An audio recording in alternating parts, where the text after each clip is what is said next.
Well, I was going to ask, like, because they're going to have a premiere of sorts at the Corus Quay building, I believe. Like, they're giving out tickets on Corus-owned radio Yeah, stations. Like, that's kind of cool. it's cool, but the director won't be there.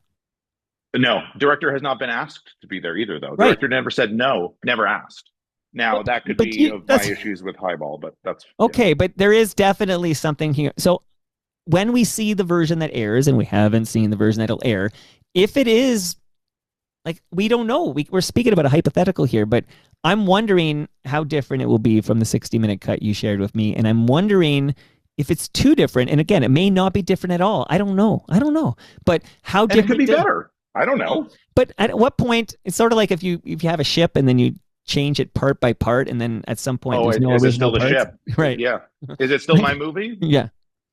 I mean, if it's not, and they still credit me as director, I might take issue with that. If I hate it, but if Right. it's like if it's 95% and they wanted to change a couple of things or add a couple of things, I think 2 years ago me would have been really pissed off about that. I think now I've made three or four other movies since. I like my head's not there anymore. It's it's their story to begin with. Okay, Yeah, you were a you hired know, gun and you did your best, and yeah, I think you did a great job. And we'll okay, find out together what yeah, airs and if it's any different. And then maybe if it is different, maybe you and I have a very quick catch up on Zoom and talk about sure. that.